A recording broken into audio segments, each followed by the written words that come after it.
നമ്മൾ ഇന്ന് ഉണ്ടാക്കാൻ പോകുന്നത് ഉരുളൻകിഴങ്ങ് കൊണ്ട് ഒരു വെറൈറ്റിയാണ്. ഉരുളൻകിഴങ്ങ് കൊണ്ട് ഒരു വെറൈറ്റി എന്ന് പറഞ്ഞു കഴിഞ്ഞാൽ ഇതിനൊരു പ്രത്യേകിച്ച് ഒരു പേരൊന്നും കണ്ടെത്തിയിട്ടില്ല. കാരണം ഞാനായിട്ട് ഒരു പരീക്ഷണം നടത്തുകയാണ്. അപ്പോൾ എല്ലാവരും ഒന്ന് ട്രൈ ചെയ്ത് നോക്കുക. എന്തൊക്കെയാണ് ഇതിന് വേണ്ട കാര്യങ്ങളെന്ന് വെച്ച് കഴിഞ്ഞാൽ, ഉരുളൻകിഴങ്ങ് നമ്മൾ നന്നായി ആദ്യം വേവിക്കണം.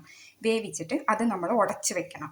ഉടച്ച് വെച്ചിട്ട് ഉള്ളി, പച്ചമുളക്, കറിവേപ്പില, വെളുത്തുള്ളി, ഇഞ്ചി ഇതെല്ലാം കൂടി ചതച്ചിട്ട് നമ്മൾ ഈ ഉരുളൻകിഴങ്ങ് ഉടച്ച് വെച്ചതിലേക്ക് ചേർത്തിട്ട് നമുക്ക് ഇഷ്ടമുള്ള പൊടി ചേർക്കാം. അതായത് ഗോതമ്പ് പൊടി വേണമെങ്കിൽ അങ്ങനെ, മൈദ വേണമെങ്കിൽ അങ്ങനെ, അല്ല നമുക്ക് കടലമാവാണെങ്കിൽ അങ്ങനെ. അത് ചേർത്തിട്ട് നന്നായിട്ട് മുളക് പൊടി, മഞ്ഞൾപ്പൊടി, ഉപ്പൊക്കെ ഇട്ടിട്ട് നന്നായിട്ട് ഇതുപോലെ പുരട്ടി വെക്കണം.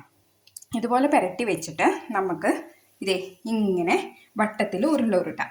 വട്ടത്തിൽ ഉരുള ഇട്ടേ അല്ലെങ്കിൽ ചതുരഭാഗത്തിലാക്കി എങ്ങനെ വേണമെങ്കിലും നമുക്ക് ചെയ്യാം കേട്ടോ.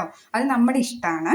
അങ്ങനെ ചെയ്തിട്ട് നമ്മൾ എണ്ണ ഇതേപോലെ ചൂടാക്കിയിട്ടിട്ട് അതിൽ നമ്മൾ ഇത് വേവാനിടണം.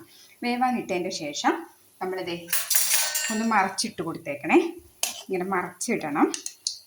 മറച്ചിട്ടിട്ട് അതായതിന് ശേഷം എന്താ പറയുക, ഞാൻ വീഡിയോയിൽ കാണിക്കാം. എല്ലാവർക്കും റെസിപ്പി ഇഷ്ടമായിട്ടുണ്ടെങ്കിൽ ലൈക്ക്, ഷെയർ, കമൻറ്റ് ചെയ്യണം. എല്ലാവരും ഒന്ന് ഉണ്ടാക്കി നോക്കണം. എൻ്റെ വീഡിയോ ഇഷ്ടമാവുന്നുണ്ടെങ്കിൽ എല്ലാവരും ഒന്ന് ലൈക്ക് ചെയ്തേക്കണേ. ഓക്കെ, അടുത്ത വീഡിയോ ആയിട്ട് ഞാൻ നാളെ വരാം. Okay, bye, thank U.